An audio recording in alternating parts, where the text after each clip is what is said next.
Hello, everybody. Thank you so much for joining me today on the very first segment of VeloPista Photo TV. Um, we're going to be joined pretty soon by Kevin Abbate from ESPTiming, and we're going to be talking all about racing. Oh, I see he's already signing on. Awesome. We're going to be talking all about racing. We're going to be talking a lot about the South Florida racing scene because there's a lot of stuff going on right now, and we don't know what's going to happen. So I wanted to talk to the race directors and the event organizers and find some answers for all of you.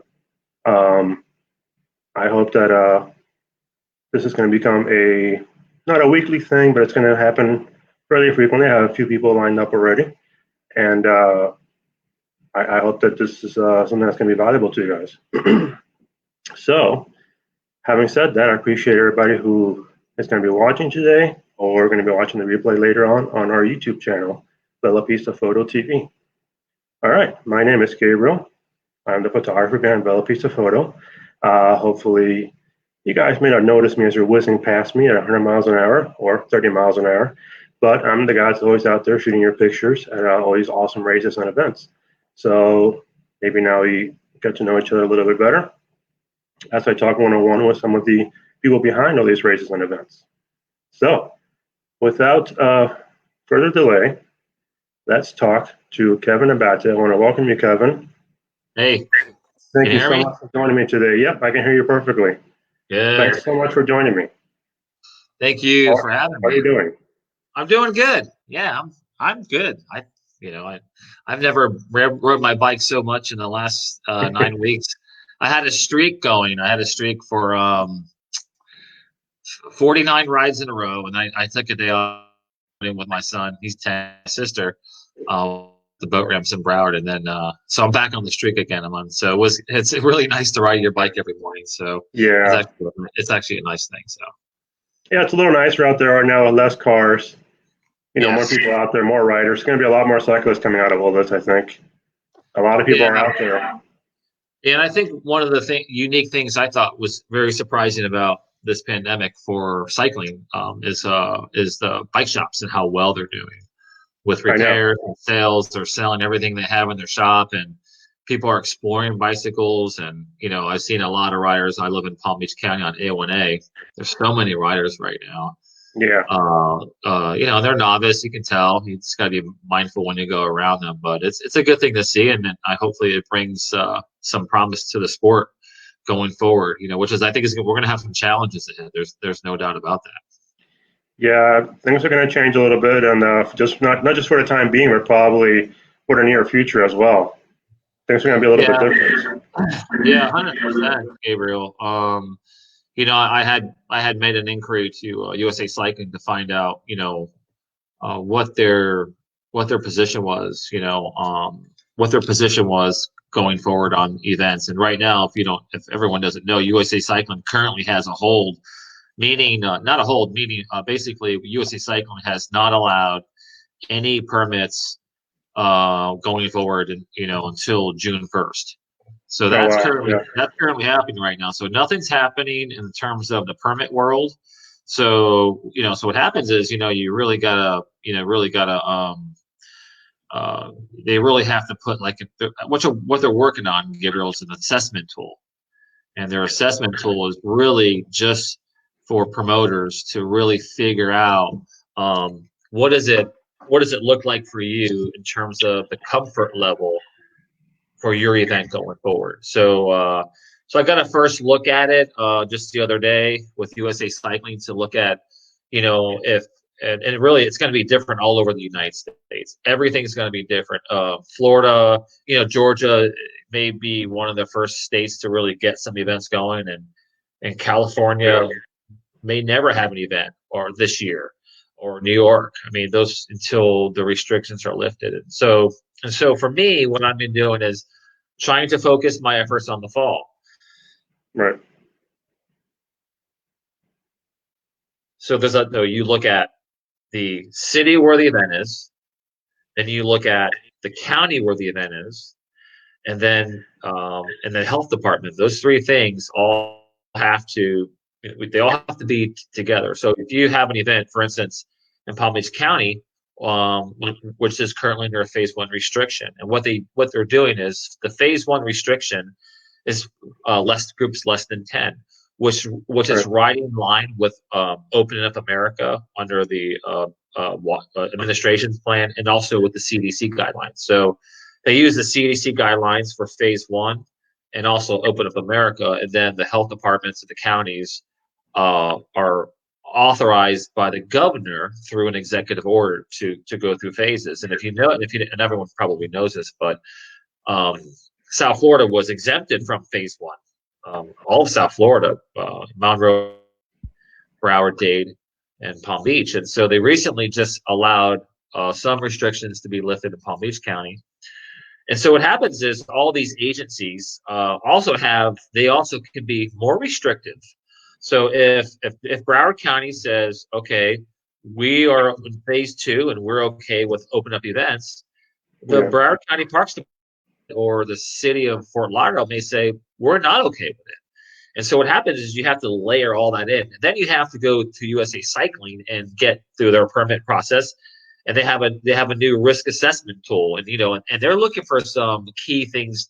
They're looking for some key things to really happen. The first is financial considerations, right? You do this event, and and that's a lot to do with sponsorships, right? And the second thing is the social impact and the perceptions. What is it? What's the impact socially, and what's the perception? And what they do is they have a risk assessment score, that they look at of whether your event is a low risk, a very, very low risk, a very low risk, a low risk, a moderate risk, a high risk, or a very high risk. And what you do is you go through this, you go this what I call it's a risk assessment tool. And when you go through this tool, you come up with a number, and that number is like, if you're a 75 or higher, you have your very low risk, and that would probably be for you to have an event. So that's if you fall under the guidelines of USA Cycling and their insurance program. So I think down the road with mass start races, there's going to be some serious considerations on how these things are unfortunately, I'm in the promotion and timing business, so I can do both. And I can send people out in waves of whatever I want to categorize events. I can send them out by ways of their birthday, ways of mail and their birthday. I can send them out ways to get them. It's going to be real difficult for promoters to really have the same experience. So I think you're right. Going down, it's all going to change. So so what I'm doing for the fall is really looking at a calendar, which I think is going to be really crowded if everything opened up simultaneously, which it's not going to.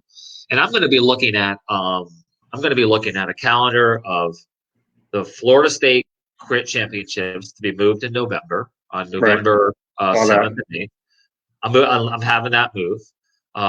It'll move to Fort Lauderdale. I'm working with Fakawi and Jimmy Terrell on a new fall date for him. Okay. With his travel, that'll come back. And then the 4G, which was obviously postponed as well, the 4G. Yeah.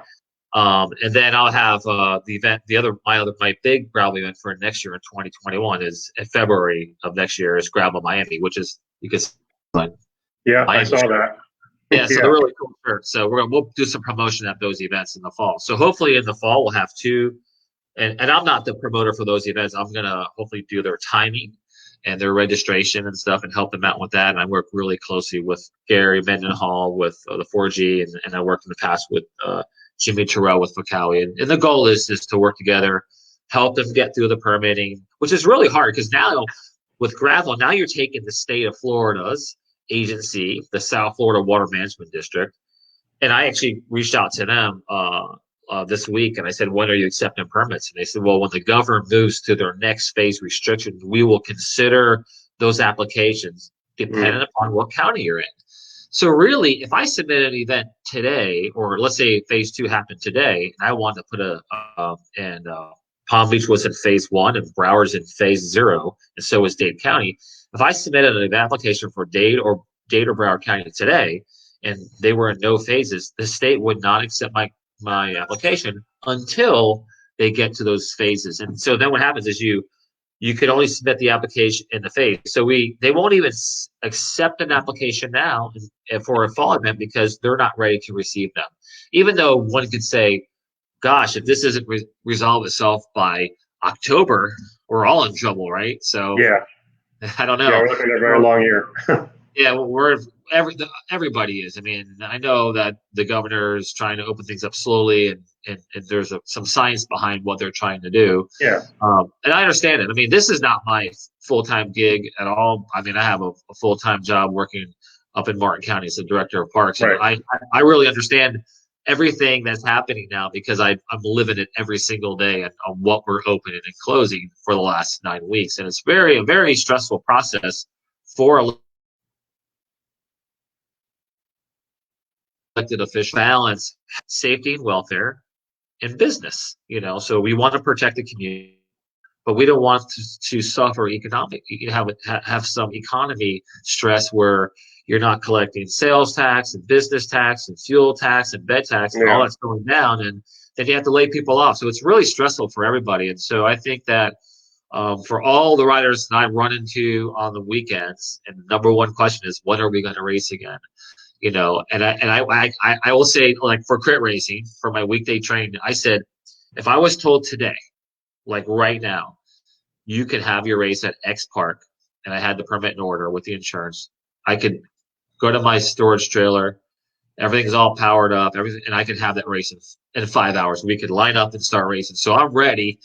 Right. I'm ready to go, but everyone else is not. And so it's gonna be a process. So for racing for the fall, the state crit race, those gravel races, I'm gonna have some other different types of gravel stuff maybe this summer in Palm Beach County, because we'll open up first. I've already have sent some emails to kind of feeling out more of a gravel, and I was gonna have it this spring was a gravel time trial event where it's on a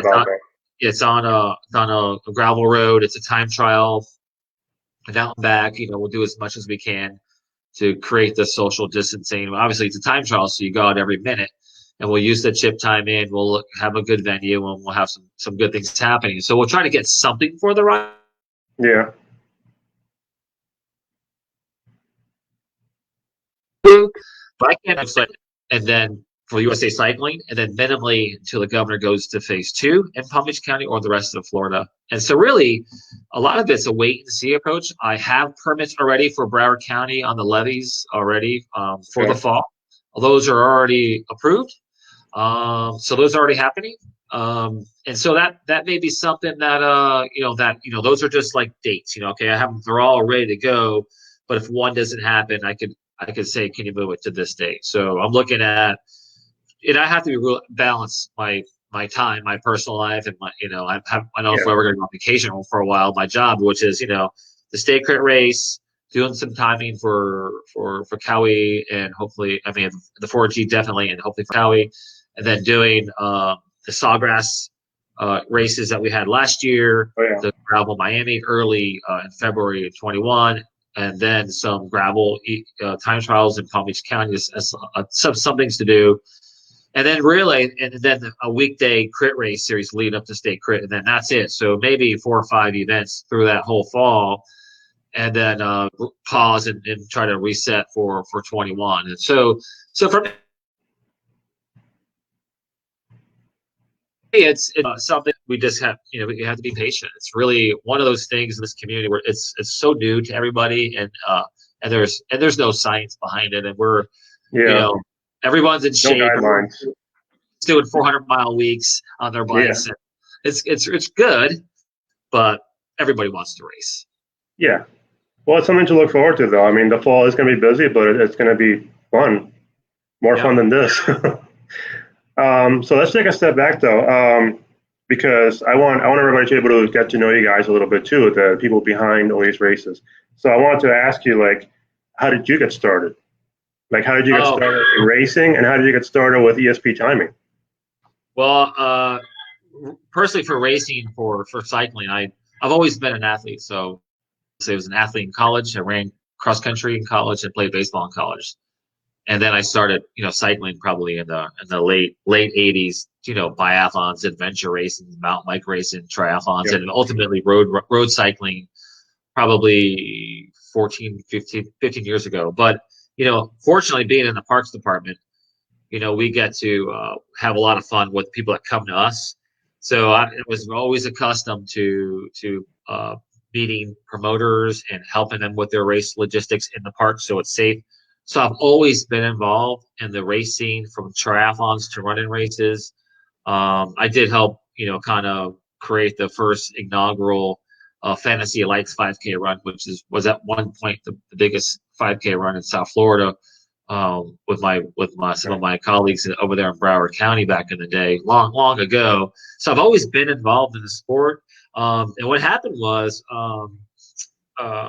I was on a cycling team that used to put on the event, the Trade Winds Crit Racing, many years ago, and the team kind of folded, as teams do, or they changed names. And so I got a call from Broward one day as I was working up north, and they said, "Hey, looks like this Wednesday night series is going to end." And I was really upset because I started it when I worked at Broward, because I thought, well, I started the event because I went out to a ride in Boca Raton, and I saw how dangerous it was on a Tuesday night. It was, I guess it's called the Boca Tour now, and it was really super dangerous. And I said, "This is insane. I got to get people off the road, and there's a nice circle we can race on at Trade Winds." And that's how it started. And I was just as involved as a manager. And then when I left there, many years later, I got the call, and what happened was, I said, well, if I'm going to do this, I'm going to buy some timing equipment. I did research for 3 or 4 months on timing equipment, and I just kind of dove into it. And it started with the Wednesday night series. I'm like, wow, it was fun to do. I enjoy putting events on. And then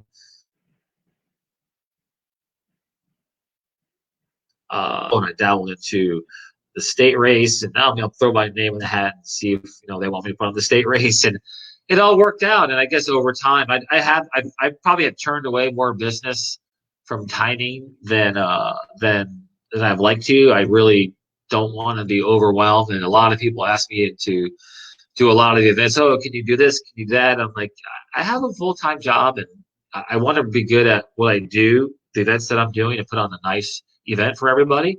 Yeah. The only unfortunate thing is I don't get to do them, but I like.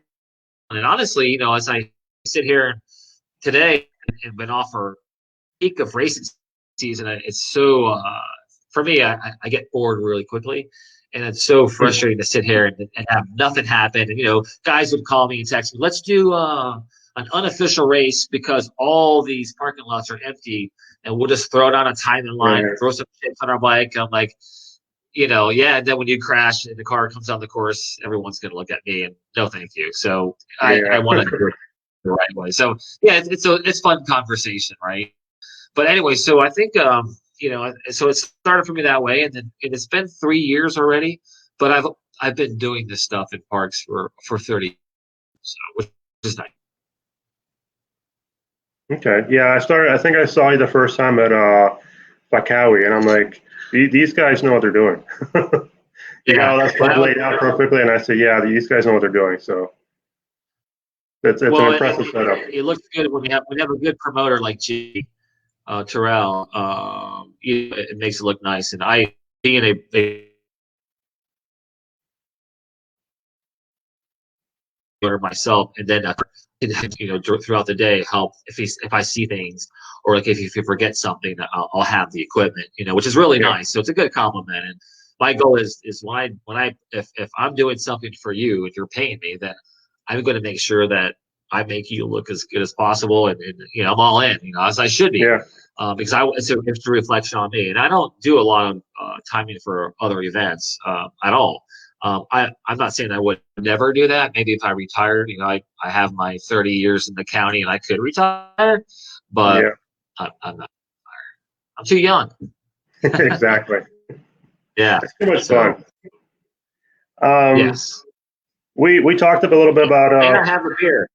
There you go. I have a Goose Island. I wish I had a beer. We talked a little bit about what's going on, what's going to start happening, but the way things have been happening, all the stay-at-home orders, all the quarantine, the CDC guidelines, how do you think that's going to affect racing, towards the future? I mean, we are going to do some things differently, but do you think it's going to like have a? I honestly think it'll get bigger. I think that this will create. I'll give an example. In my day job, when we closed the beaches for 5 weeks, right? Yeah. The amount of people that were pent up in their house that came out to be outdoors and really understood how important parks were and beaches. It was like I've never seen. I mean, it was almost triple what we would normally see on a beach day. So I think what will happen with the cycling community for those promoters that will hopefully stay in it, is I think that you'll see a lot of pent up demand for athletes that want to go do things, and really hopefully, I think more importantly, now this is not my I don't make a living doing this way. I like to invest back in the company and do cooler things down the road, but I would say that for all those athletes that miss these events, that you support your local and regional races and get out there and participate. That's how you ensure that these things stay alive. If you don't do that, then promoters are not going to they're not going to take risks, because one of the things on the one of the metrics say cycling looks at is financial. When you do your risk assessment, is think about this. I have really good sponsors. I've always had amazing sponsors. Simon Segalos, who's a local cycling attorney, and Bill Bone, who's also an attorney. They have been gracious to me to fund all of these things, time and equipment and race bibs and shirts like this. These shirts are $11 each. When you buy 300 of them, or you buy 500, you have to write the check. We do really nice rewards, and we try to have a good experience. But sponsors go away. Okay, now the promoter is now risk adverse. So what happens is the promoter goes in with no cash, their own cash. So for me, it would be my day job funding the race business on a risk that people might show up. And that's not a good business model, and nobody wants to take out debt and stuff. So when you're getting jerseys and you're giving beer away and all these things, you have to pay for all those things in advance, way in advance. So, so before a typical Miami last year was the G2G Miami, you spent $3,000 or $4,000 before the event. Now, and I had pre-bought all my shirts and all my awards with more events ahead. Now I didn't put dates on them. So I was smart, in my awards. I didn't put dates and years on some of them, because I always figured the what if factor. So, but my point is, the promoters have to pay for all these things, and the athletes really need to understand that the sponsor dollars may not be there, especially where promoters are putting out cash money for crit racing, which is pretty historical. And so what happens is all that. So you think a promoter has a big risk. So if the athletes show up, then it's easy.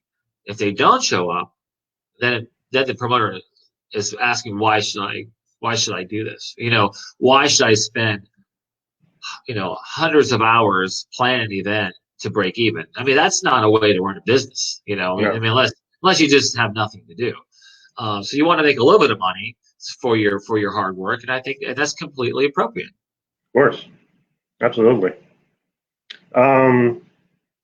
Do you have? I mean, there's a lot of virtual events going on right now. Do you have any virtual events planned? I don't. I threw it at my sponsors, one of them, and I said, that's what Zwift is for. Yeah. I have what's called an athlete, a participant portal where I could do, like right now, I could say, let's do a 10K, a 10-mile time trial. And then you go out on the road and find a 10-mile course. It has to be an out and back. You set the parameters, and then you submit your times and upload your data. I can set it pretty quickly to do that, but it's not racing. And I think Zwift is a good tool. I think when you're up north and you're in those conditions, whether you're locked down because of community spread or a snowstorm, I think those are great tools. Online experience are great tools. I think so. I think all the riders that are using Swift. The funny thing is, I use Swift. I had a bad accident 4 or 5 years ago. It was nothing. It was not as dynamic as it is now. But I would rather meet people, talk to people, give them race instructions, and deal with the race officials and have that live interaction. Yeah, Because there's absolutely. nothing like racing against someone who's putting pressure on you in a Zwift ride. Yeah. You know, if I want to win every Zwift rate, I'm 180 pounds pretty solid. I just drop my weight to 160 and I'll be good. You know, and I'll Yeah. be right up there in the front. So, but the Right. thing is that, you know, that's not fair. So it's not it's not real racing. When you get out there and you grind it in a gravel event or whatever it is. Yeah. Elbows. So I don't have any at all. It seems like that's more appropriate for the running world, where you can go out and do a 5K, you know, upload your Garmin results, your GPX file to let the world, you know, validate your success on your history of your Strava running. You know, you didn't have some anomaly run, so that's probably more appropriate for that stuff. But I think it's good for what's happening now, and Yeah. then period. That's it. Yeah. I mean, it's a great tool to stay in training and keep it going. 100%. Yeah. A more fun question. Who do you have? You know, you've seen so much racing and so many racers. Do you have any names in mind for maybe rising stars for the local racing scene? Yeah, absolutely. Actually, Steve was, you know, we do a lot of Steve Malusiak is with Top Step Development, and Mm-hmm. they come out to a lot of my events, and we have a partnership where, you know, like the G2G Miami, we give them $5 a rider, you know, so they make $800 or $900 to do the bike wash, make another 400 or 500 to Yeah. raise money for the juniors team, and you know, you got an event, you make over $1,000, and you're doing what you love to do, washing bikes and out with the course setup. So I have that relationship with Top Step Development, Steve Malusiak. So he sent me a text and he said, Carlo Ruch is one of those rising stars, and I've seen him. He's super strong. Ryan Herron is another one. Jerry Richardson. I mean, they do a lot of the training races and state races and gravel races and all arounders, and Matthew Warren. And then on the female side, Gabriella Dixon. She's a phenomenal athlete. He has Julian Garnier is another Yeah. one. So yeah, a few of those, Mallory Bryan, and so there's a few of those under 20 groups. I kind of rising stars. I mean, I'm not saying that you're 23, you're not a rising star, but usually by 23, you're usually picked up. So those are the under 20 that have done quite well, you know, at state championships in the road racing, crit racing, and they're still training. You know, I have no doubt. You know, it's sad for them, much like sports around the world. Or as you're a young athlete, you know, I couldn't imagine when I was in high school and I was a track athlete and a baseball and I ran cross country and I was pretty good. And you know that I couldn't imagine that the state championships for the mile run, which I went to, was canceled. You know, Yeah. I mean, you know, you train your whole life to go to a state championship and then it's canceled, and you're not going to ever make it up or graduation. So all these riders have missed the state crit race, and we'll try to bring it back in the fall and the state road races in the fall. But all these riders are missing precious time. So it's important that this thing gets done. And I really feel bad for the young riders. The Masters riders, we ride forever. We're dinosaurs. We're good. But the young riders are just like the young athletes in college. The college athletes that the scouts are looking at to go to college for any sport, swimming, baseball, whatever, where you now as a senior or a junior, you're not getting looked at because, you know, so there's a lot of, in sports in itself, across all sports, you're going to see a lot of scouts and college coaches try to figure out like what that looks like. You know, should kids Yeah. hold themselves back a year? You know, do you go when they were a sophomore and judge their talent on that? Because your junior year. So it's going to be tough for everybody in sports and also in cycling. Yeah. Yeah. It's going to be an interesting year. We have an interesting year ahead. I think so. All right. Well, any final thoughts or anything else that you want to bring up before we sign off? No, I think I appreciate having me on. And like I said, I wish I had a lot of answers for everybody. And I've been kind of laying low on my Facebook page just because I don't have answers. And so when I have an answer on something, I'll be all Nobody over has all every the email. answers. Yeah, even if I have an event that I say this is permitted, you can register, um, but I don't have that, and nobody does, and so I think there's the athletes that are and the riders that are anxious to race again. I think all the promoters are anxious to get back. I know they are. I will say when that happens, show up. You show up. Yeah. If you show up, we're good. Yeah, show up and support it. Yeah. So There your we go. next event for now is planned for. Well, what I'm planning for now is, I believe the governor sometime next week will talk about phase 2 for probably beyond Broward at this point. My Yeah. next event is I'm working on doing a gravel time trial event.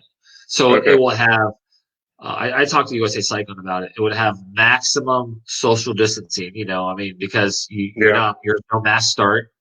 It'll be some like either 10 or 12 drafting. None of that will happen. Those will be a part of the rules. You may have to have some, things like, if you're over 65, we probably won't have a category for you, or you won't be able to participate just because of the high risk. And maybe later on we can release that. So I'm going to try to get that off the ground minimally. I've already have everything's in motion. Like I have everyone that I need to talk to. And this event has one. So there's three agencies involved. So I know them all personally. So they all know I want to do it. I can do it fairly quickly. I can get the registration fairly quickly. But I think that once I get the nod, and it would happen in June, and it may be a little hot out, but I think the riders themselves, if we had a gravel time trial event, was well done, and we would maybe do another one after, just to do something. I don't know when the crit scene will ramp back up. But if Broward gets to phase 2, then we could look at crit racing in the summer and the evenings at trade winds, and we would do our pursuit group, but we would limit those groups by sizes to less than 50, so we could have a group of 50 chasing a group of 50, and that's okay. That would be great, actually, and we'll do that. We'd have to who chases who format. So those two things are the minimum, and then in the background, I have the dates kind of already for the gravel stuff. And that's just permitting, and it's not, I have everything kind of written already. That's just getting it out there. So that's it. Awesome. All right. Well, that's a lot of good stuff to look forward to then. Yeah, I did. Just so that maybe one of your next opportunities is Jimmy Terrell, the owner of Fakawi, and Gary Mendenhall, the owner of the 4G, and we said we wanted to do a podcast, all three of us, to talk about gravel for the next year or two, what we're thinking about. And so maybe that's something that you could narrate for us on this platform. And that'd be great. There. Yeah. So they want to do it. They want to do it. We talked already. So if you're let me know when that's good for you. And I can make it happen. Absolutely. Okay, that sounds good. All right, Kevin, thank you so much for joining me. Yeah, I'll have everything updated on my webpage. So ESPTiming.com, it'll all be there. So what I think I'm going to do is there right now. So that goes. That's all we can try to do. Try to plan it. All right. Well, thanks for having me. Have a great evening. All right, thank you. Thanks for being here. All right. Good night, Kevin. All right, thanks everybody for joining us, and this is the first segment. It's going to be, I'll announce the next one. I already have a couple of people lined up, and you just heard it here now that there's going to probably be a really big one happening very soon, so we'll get that underway. Thanks so much for joining us, and I look forward to seeing you guys out there, out on the road and out on the gravel. Have a great night.